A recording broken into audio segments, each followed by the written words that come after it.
Hey, this is Raj Thiruchelvarajah, co-founder and CEO of Hytro, and this is the Sports Business Conversations podcast from ADC Partners.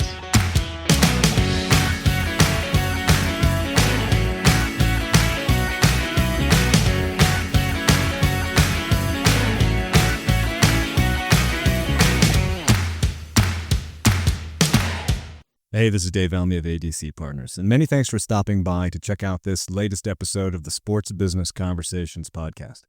If you use the phrase sports tech, people tend to think of things like artificial intelligence, data analysis, and apps that are meant to improve the sports experience. They're typically heavily focused on software, subscriptions, and more often than not have a pretty intense learning curve. This is especially true for the hundreds of startups out there using technology to help athletes achieve peak performance. That's what makes Raj Thiruchelvarajah and Hytro so intriguing. Raj and his partners focused on creating a product that leverages blood flow restriction, a much studied but little applied method of improving performance. They ended up innovating a comparatively low-tech wearable product that has generated compelling results for teams in the Premier League, World Rugby, and the NHL. Results that will soon be coming to more pro teams and universities in the U.S. In our conversation, Raj and I talk about his decision to leave a successful career in finance and consulting to begin his entrepreneurial journey with Hytro. He dives into the realities of building a startup, how he found success selling to some of the world's most high-profile sports brands, and what to expect as the brand looks to build upon its success in Europe with an increasing U.S. presence. So thanks again for checking out my conversation with Raj Thiruchelvarajah, the co-founder and CEO of Hytro. Hope you enjoy.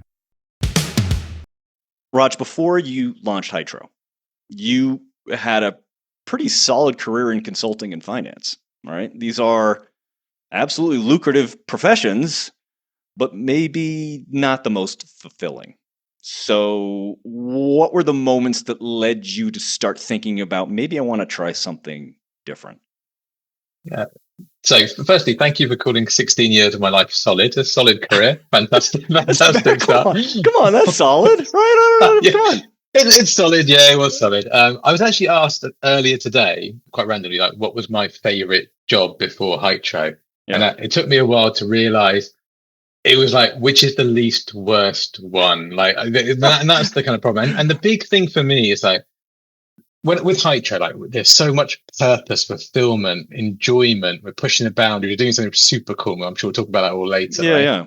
With banking, management, consulting, it's like you're kind of doing it for yourself in many ways. Like you're looking for promotion, you're looking to make money. What you're actually delivering is often not meaningless, but it lacks kind of the real, you don't see it through because you're just part of a massive cog in what you're doing. And so there isn't a really greater purpose. And that lack of fulfillment was there through that time. And when I got down to it right at the end, I remember working on a consulting project and we worked 30 hours straight at one point, stayed in the office. And it's like at the end of that, I was like, why am I doing this? Yeah, like, exactly. I don't really want to be partner, because what happens when you get to partner is just a load of stress and you're still not in charge. And it's like status and a bit more money. It's like, what's the point? And then at that point, I was like, I've had enough. And then I went and took a sabbatical for about a year at that point. So you felt it so strongly, you just felt the need to step back and really reassess. Was that what the intent of that was? Yeah, exactly. I wasn't sure what I was going to do. So I took a year out, did the classic things. I've always traveled a lot in my life. And at that point, I went out to Africa for a bit, came back, went out to kind of Central America and so on.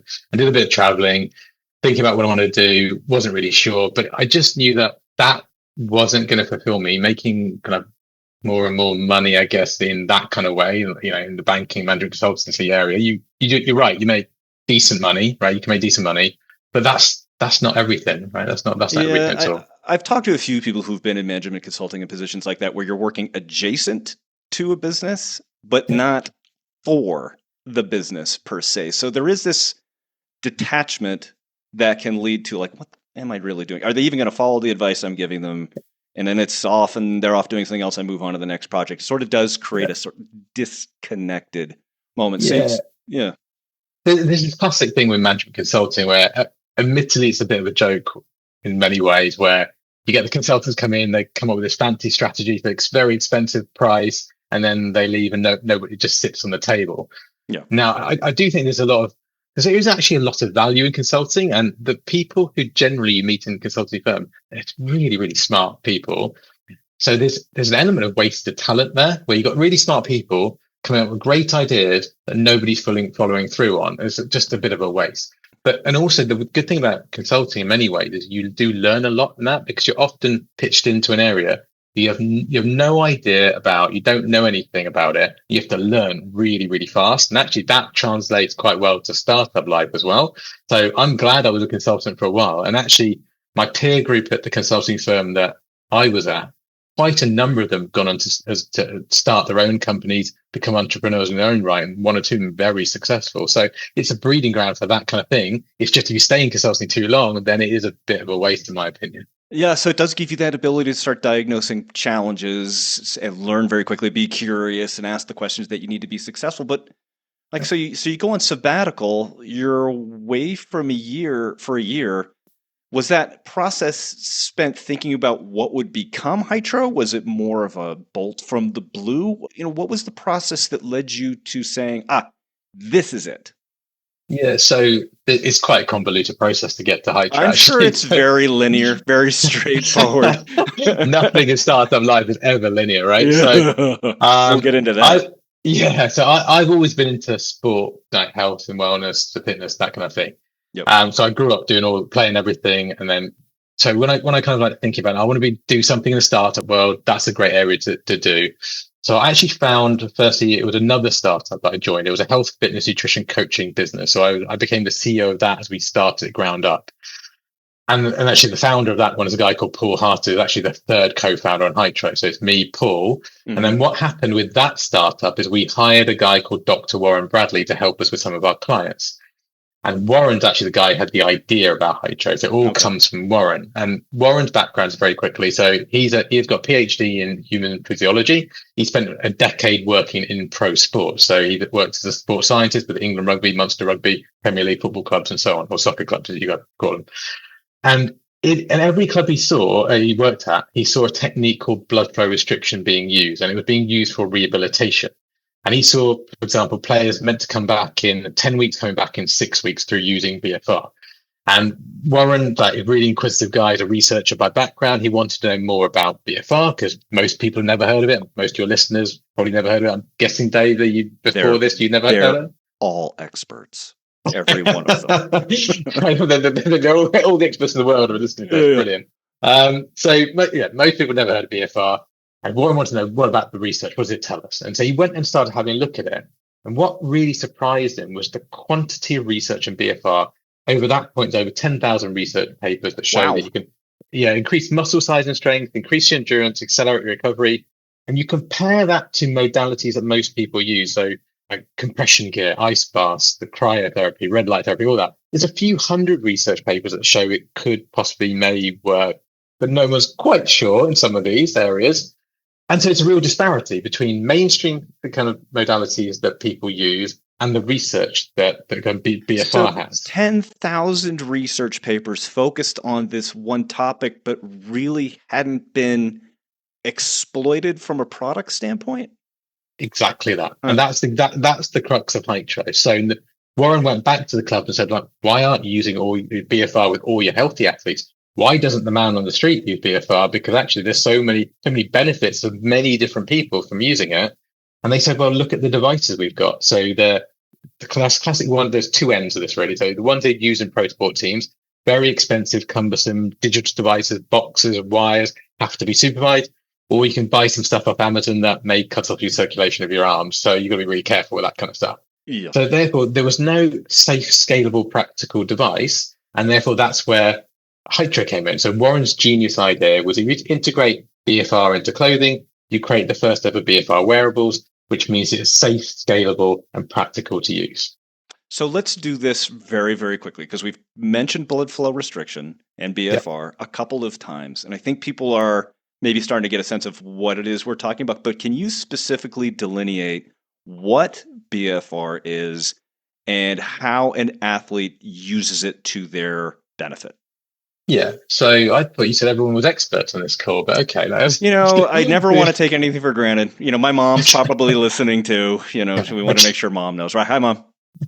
Okay, for the benefit of Dave's mum, so blood flow restriction or BFR, it works by tightening a strap around the top of your arms or your legs, and that locks in the blood in the muscles. And you perform light exercise or recovery routines.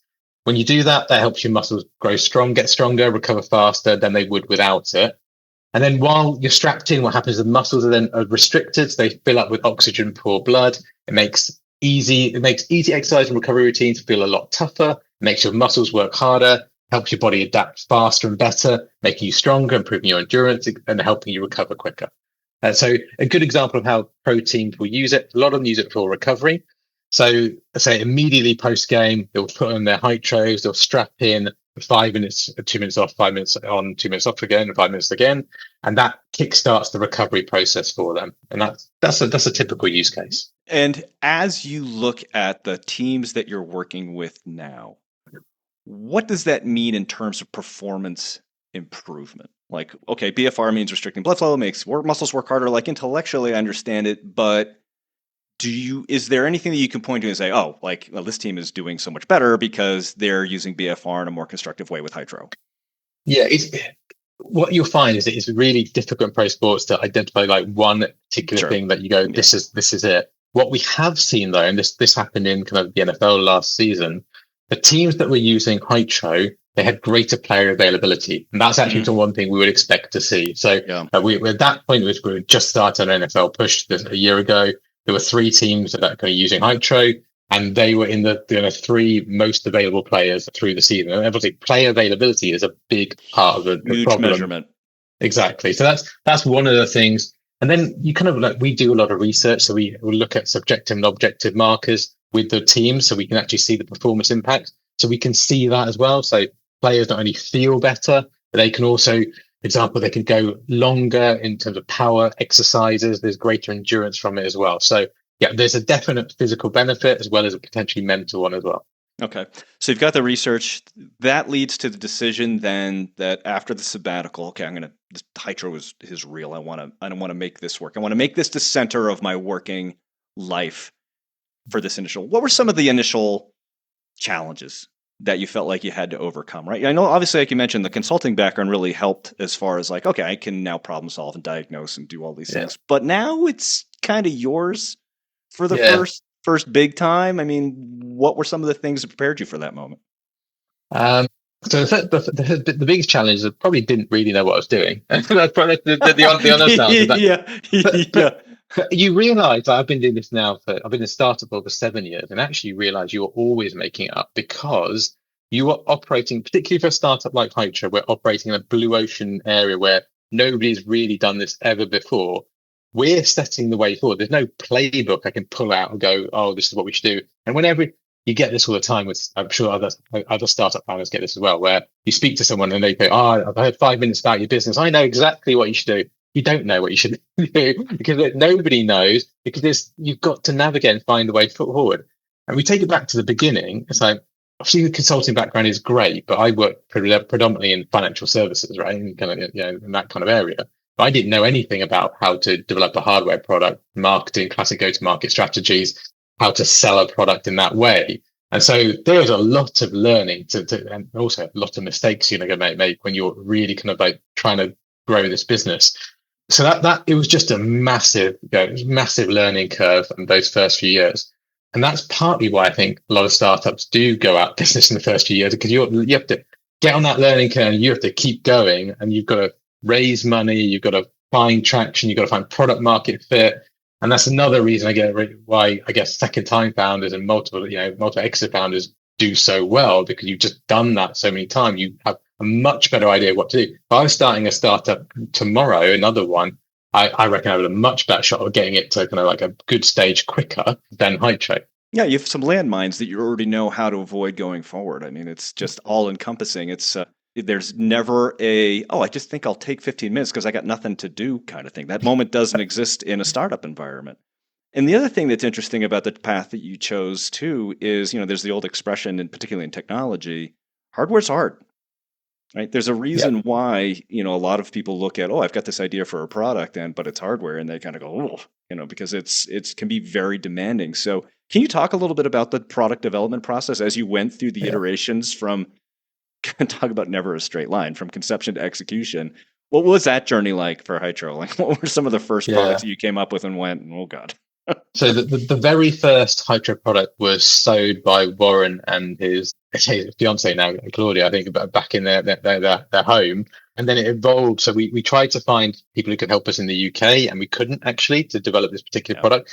Because one of the things people are really surprised about Hytro, when they see the product, it actually looks very simple, as a kind of low-tech product. But it's actually really difficult to design it and actually manufacture it to a certain degree. So we ended up out in Porto in Portugal, because that's kind of the textile hub of Europe. And so we had to find some of the best textile expertise to help put it together. And so it was multiple visits over there with them, kind of multiple iterations of the product, looking at the tension, the composition, the fabric, the materials. How does it all come together? Do you get the right occlusive stimulus? Got to validate that in labs as well. So, we published 2 research studies, one by Queen Mary University of London, one by University of Essex, to show our product does what we said it could do. You can use it independently. So it was quite a difficult and technical process. And that is one of the reasons hardware is much more difficult. Now, if you're at a software company nowadays, like, you can go on Lovable and build a website in a few seconds, right? And you can do that. But then the flip side of that, and I think we're seeing a lot of this right now in the market, because it's so easy to bring all the new software companies, that's a real danger for you as a business. And what we've seen recently, in probably particularly the last year and a half, 2 years, AI companies come to the market with a great product, find product market fit, hit great revenues, phenomenal valuations, raise money, and then 6 months later don't exist because somebody else like Google or Meta either poached all their staff or produced a product exactly the same, and they've got no business left. And the world is completely fit. Everyone thought, you've got product market fit, you're safe, you can go and you can scale. It doesn't quite work like that for software.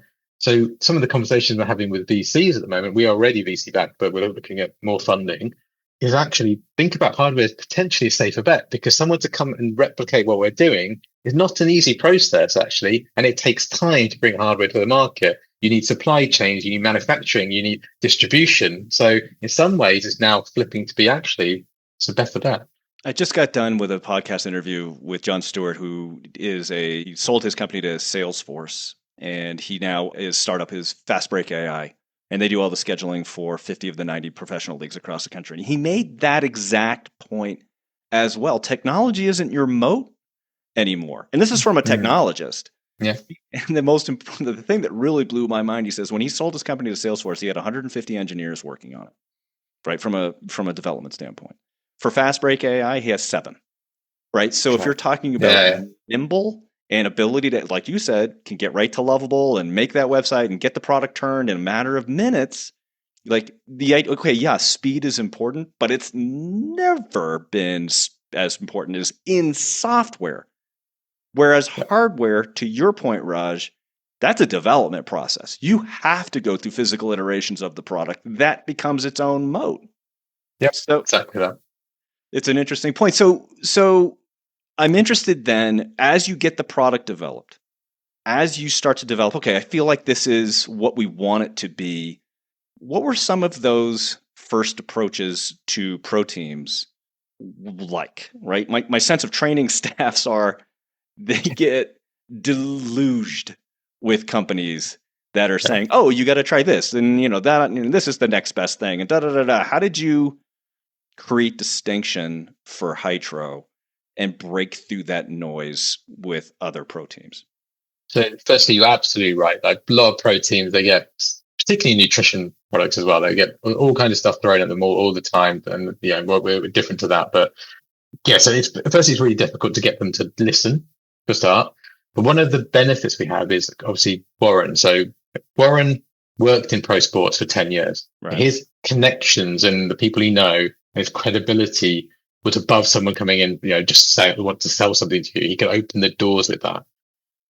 What's turned out over the last few years with Hytro is pro sport coaches is our community. It's actually the bedrock of Hytro. We have over 100 pro sport coaches and athletes invested in Hytro itself. And that opened unbelievable doors. And the way it started to happen was right at the beginning, we'd be like showing them the product. So Warren could get the intro because of who he was and kind of who he knew. They would then go, oh, we like this product actually. And like, we could start to use it. We'll buy a few to the team and just start testing it out. Then they'd come back and like, yeah, we really like it. Actually, we could buy some more. And actually, I should have thought of this myself, really. It was a great idea, Warren. Damn you, Warren. Like, yeah, damn you, Warren. Should have thought of this. Too late. Well, we've got a patent. Go away. But no, it was like, can we join you? Can we join you on this journey? It's like, and then Warren and I started thinking, okay, let's open up like funding routes for the coaches, because the problem with the hardware company is it's just really unattractive from like VC funding, right? It's really difficult to attract VC in this kind of world now. You're not software. So we started, most of the first few million we raised was through coaches and athletes, most of it. And it's only recently become VC backed. Athlete backed products right now. That is a very viable way to get funded. Yeah, absolutely. I mean, athletes bring in bigger checks and bigger scale, which is true. But the bit that I really love as well is the coaches coming in, because most of the coaches had never made a venture investment, and they did it because they truly believed in where the product could go. Yeah, and then what happened was coaches would talk to other coaches, other teams, and then begin like, and same sport, different sport, cross countries, all the rest of it. And they gossip like old ladies in church. Possibly not the analogy I would use, but yeah, absolutely. Exactly like that. Yeah, Word of it's mouth, the coach then network. Spread. Yeah. 100%. And it's surprisingly small as well. That's pro sport coaching. That's surprisingly small. So, well, Paul, you also figured this one out too pretty quickly too. Like there are, it's a small group, but even within that small group, there's probably like 5 to 10 people who are really call it a bell cow in that. Like they're the ones who are always trying to innovate, and other people are always looking to see what they're going to do. So if you can knock down those particular dominoes, boy, they really start to flow. It does. It's a lot of like advocacy and trust, right? So we worked with, for example, in Atlanta Falcons, and like John Griffin and Josh Nelson there, like they're hugely respected, and so they're advocates for Hytro because they believe in the product, and they use it for the Falcons. So people talk to them about it, and they give us a glowing recommendation, and then other teams buy, and it just keeps going and going, and it's a phenomenal thing for us. Though that difficulty of pro sports went in our favor mainly because of Warren, to be fair. Like, and you should get Warren on this pod at some point. He's got incredible passion for Hytro. It's like he's got our logo tattooed on his arm. Why am I talking to you? Shouldn't I be talking more? Probably should be a better podcast. Yeah, I don't know what I'm doing this. Warren, I'm coming for you. His enthusiasm for what we're doing. He spent all his money on a patent before he'd met me, right? And he didn't know what to do with it. He didn't know how to build a business. He just knew it should be something. And you need that utter belief as a founder of a company, right? You need to go. He's a known within the community too, right? They knew who he was, so you could leverage those connections. And finally, you brought the expertise from the business side. I mean, I tell you, this is the quintessential partnership. Recognize where your challenges lie and find someone who can complement them. And it sounds like exactly what happened here. But I think one of the other things that makes this so compelling too is it says it right on the website, right? No wires, no batteries, no fuss. There is and I don't mean this in a negative way. There's a simplicity to Hytro that I would assume makes it much more approachable for people who there's such a lens on technology and wearables and data and all the things that go along like that. This is much more straightforward because it lacks a lot of that, like, oh my God, how am I going to, it's great. It captures all this data. How am I going to use all that data? And I'm assuming that facilitates your outreach and integration. You kind of hit the nail on the head of why we meant to scale quite quickly into pro sports. It's because it's so simple, it's practical, it's safe. It's like you can give it to an athlete and you don't have to worry about it. And it's really easy to use. You just literally just strap in and just for a few minutes, you give a simple protocol. That's what you do. There's a real nuance in this in terms of the way the world's going at the moment, in terms of you touched on like technology and data. We've just seen, I think, is it Aura and Whoop create like blood kind of labs there where they're looking at blood markers and looking at more data. And there's a tendency to go more data, but actually what you want is better data, and you want integrated data, and you want simplified data so people can use it, because otherwise what I've seen with some of these kind of wearables is people going, after a while, I don't want the wearable anymore because I've just don't want all that data. I want it to be really easy to understand. I want it to be simple. And that's our product kind of lens. It has to be simple, safe, practical. And so we will look at adding kind of technological advancements to the product, but it's not at the expense of the user experience, which is that beautiful simplicity of our product is why we've taken off and why people like it. If we had an app and wires connected to it and all kind of digital stuff, that would be a barrier. So if we add anything, it has to integrate into it. So that's the crux of it. And I think we're seeing that as the way the world's going. People are starting to understand it's not about more, it's about better. Do you get pressure, particularly as you start talking about VC funding and things, and the way that they're accustomed to looking at the world? Do you get pressure for them? It says, okay, but what happens after somebody buys the shorts? Like, what's the subscription model? Like, how does it link to the internet? Like, how does it produce usable that we can use that data to resell to other? Like, everybody's always looking for additional revenue streams. Is it difficult to explain the why that you just did right now about simplicity and usability? Or is this feeling like something, this is like an iteration that's to come? No, you're absolutely right. So in the VC world, I've lost count of the amount of conversations we had where it's like, so where's the digital element to this product? What's going on? Like, it's just hardware, right? Right. I'm going to put this cuff on your neck and break off the blood flow to your brain, man. they'll be like, oh, it's just hardware. Where's the exit button to this Zoom call? And because they couldn't understand the scalability of a kind of a simple hardware product. And the whole point is we are actually simplifying complex science in our product to make it accessible and easy to use. Whereas every other BFR company has gone the other route. So we've taken the contrarian position here, whereas it's a much better delivery mechanism with BFR, which means now everybody could use it. And that was the point. Now, that doesn't mean actually that we won't look to add kind of like data to it. We've got to think about now as the next evolution of Hytro. It's like, how do we get more data from products? So one of the things we're doing, for example, and we did recently, is we were actually invited to Whoop, to their headquarters in Boston, to have a look at how Hytro impacts their data. And so that was a really interesting experience. So actually, can we work with partners to have a look at data? So rather than doing it on our own, actually, can we integrate with others? And so we don't necessarily, rather than someone have to add another app or another piece of hardware to measure something, use the one you've got and see Hytro in there, and then that can recommend use of Hytro maybe. Subscription models are absolutely, they were talking, we get that a lot. Actually, we're moving to the B2B business, Pro Sport. We're moving that to a subscription model itself. D2C will come a little bit later down the line. That's part of our growth trajectory. We're not quite there yet with D2C. We're not quite ready. And I don't think the world is quite ready for the scale that we need to deliver it. Because, go on, sorry. No, I was just thinking that from the standpoint of the attacking the market from the professional sports builds in the credibility that allows you to reach athletes of all the B2C play, right? It becomes the it's funny, right? Because, and again, I go back to that conversation we had with John Stewart of Fast Break AI. His first client was the NBA. His ultimate goal was youth sports. And it's like such a backwards way to look at it, right? Because so many companies are trying to get to the major professional sports teams because they think that that's the end of the rainbow. But really, the money lies. They're great, and you want that from a credibility standpoint and to do that. But really, when you look at B2C, my goodness, I mean, that's where the trajectory really starts to change.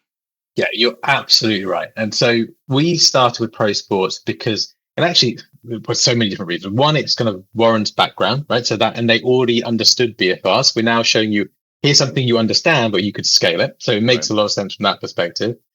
Pro Sports adds awareness, credibility, authenticates the product. You can story tell performance stories as well. There's nothing better than people, the general consumer, seeing their favorite team or favorite athlete winning with this product, right? With Hytro. That's where you want to get to.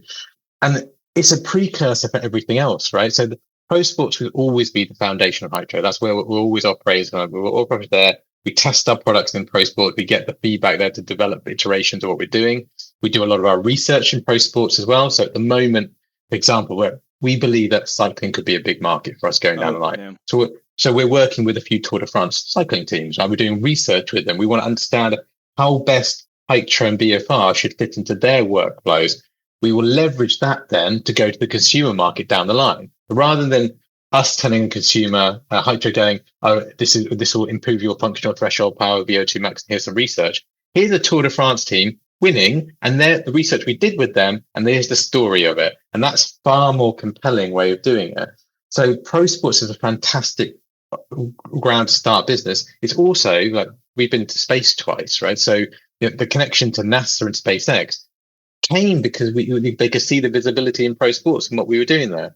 We've just started selling to some kind of national military bodies as well. And again, it's because they've seen what we're doing in pro sports. It's just such a brilliant place to authenticate product, because people know that if you've got it on from the world's greatest athletes, it means it should do something, and it's credible. It's one of the reasons, honestly, it's this weird sort of tangential thing. Like there's a reason why media companies are so drawn to sports, because people pay attention to them. You usually see that from a consumer play and all the products that want to market themselves as a consumer, because eyeballs still exist around sports on a regular level. What I hadn't really considered is that still applies to a B2B relationship as well, because the people who run those companies see your product being applied in professional sports and then make the leap. Oh, well, this could work for our astronauts. This could work for our soldiers and things like that, and reach out to you. Feel like that's something that could happen. Now let's talk about growth as it exists to the U.S. because we're awarded a patent for Hytro in the U.S. relatively recently. Yep. That opens up. We've got some sports over here on this side of the pond. There's a few of them. I've noticed they're a bit different.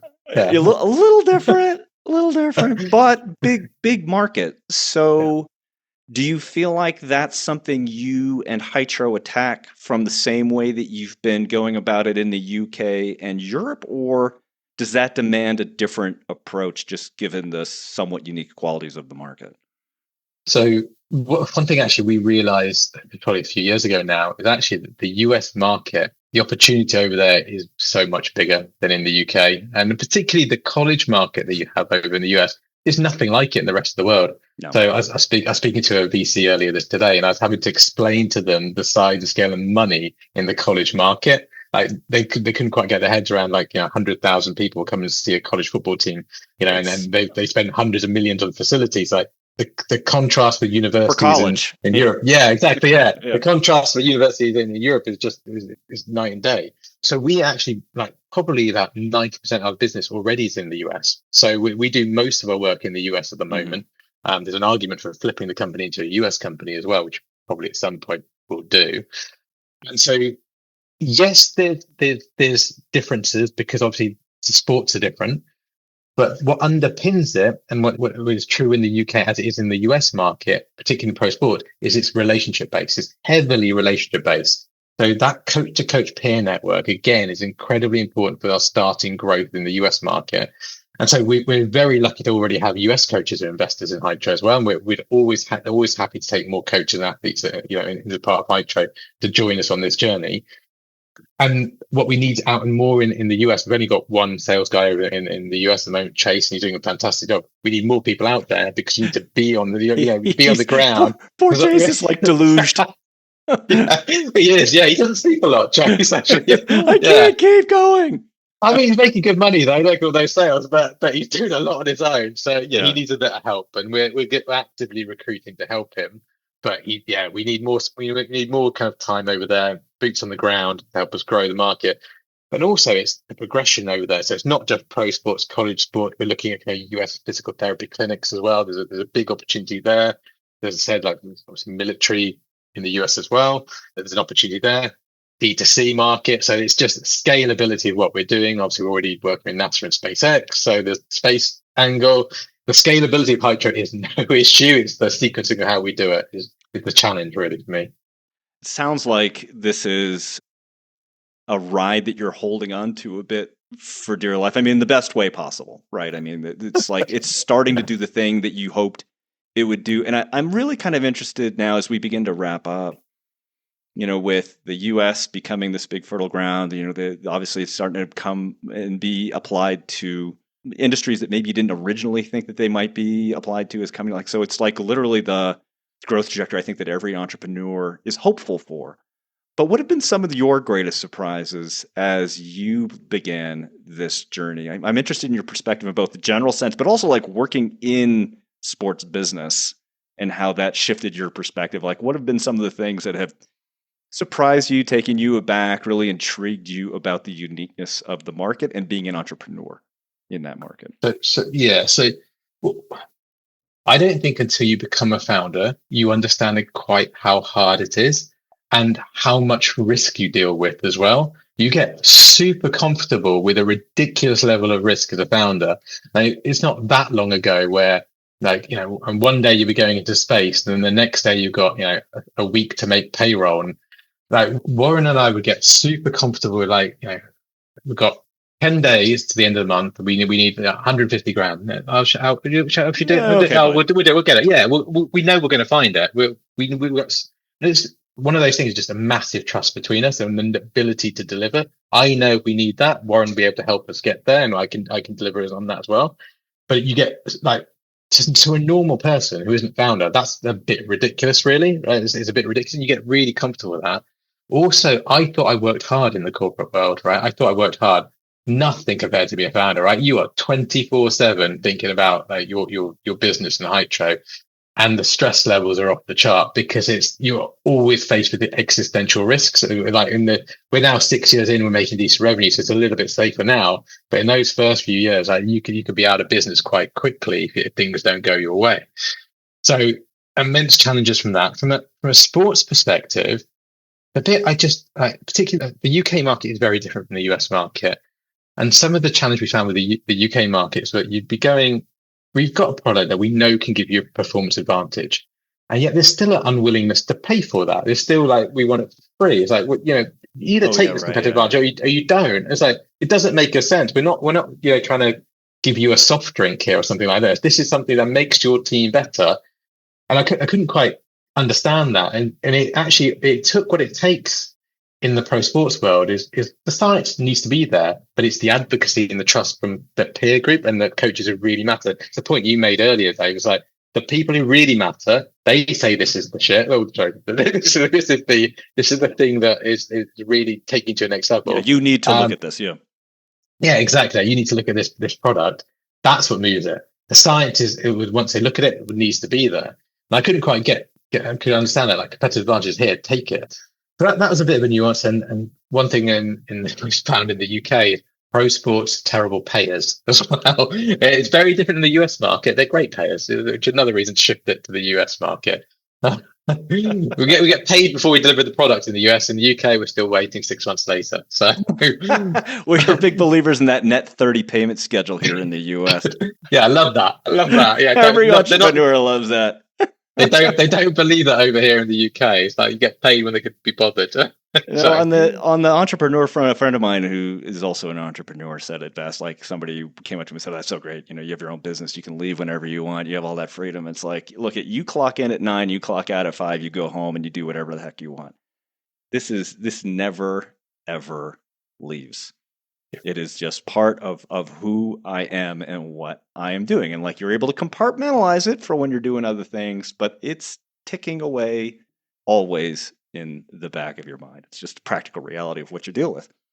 Yeah, absolutely. I think it's quite difficult for people that haven't been founders as well to really understand what it's truly like.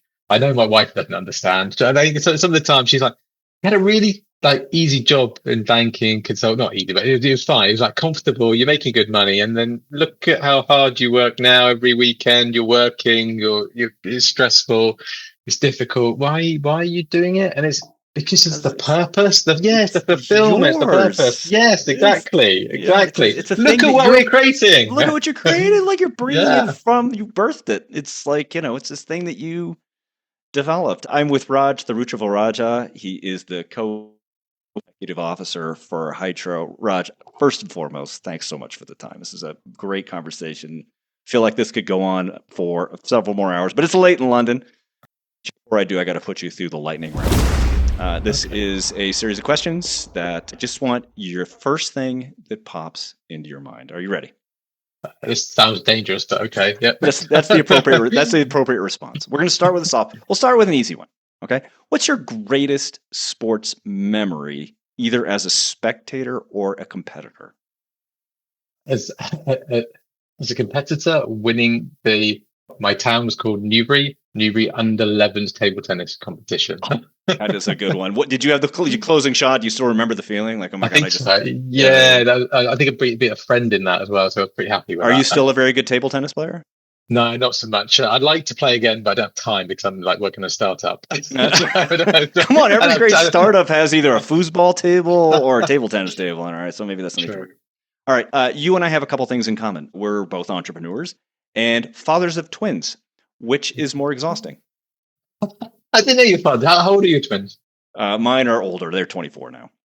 Okay, cool. It's a tie. It's a tie on which is more exhausting. It's hard. Like, I've got twin boys. They're at a really nice age though. They're 3.5. It's really cool. Like they're really awesome now. So and really everything is like this. Yeah, right. It's super fun. And they're starting to play sport now. It's great. So kicking football around, I love it. But doing both, being a parent and being a founder. That's a tall order right there. No doubt about it. All right. Most memorable reaction from your parents when you told them you were quitting the finance world to start your own company? But slightly boringly, they were actually pretty cool about it, which is really unusual for Asian parents as well, actually. So normally it's like sort of legendary in a sense, right? Well, it's because I wasn't young. I was like I can't remember what I was about 35 when I quit. It's like I could always go back, right? And they knew I wasn't happy. Right. Yeah, they knew I wasn't happy. They knew I wanted to do something else, and the risk was limited at that point. So they were actually quite cool about it. Very supportive. Okay, good to know. Yeah. Good to know. An anagram for your last name is a Java hitch hurler. Any comment? No, none. Why would you bother putting it? You have too much time on your hands. That's what it is. On the internet, I spent 6 hours coming up with that, a Java hitch hurler. Hopefully you appreciate it. Raj, really appreciate the time. Thanks, Bart. I really appreciate being on here. Thank you. Thanks for listening to this episode of the Sports Business Conversations podcast. If you enjoyed it, we always appreciate a subscribe, share, comment, or like. And if you're the social type, you can always follow us in all the usual places. Don't forget, past episodes are located at adcpartners.com/podcast. A quick shout out to Scott Holmes for composing our theme music. This podcast is a production of ADC Partners. All rights are reserved.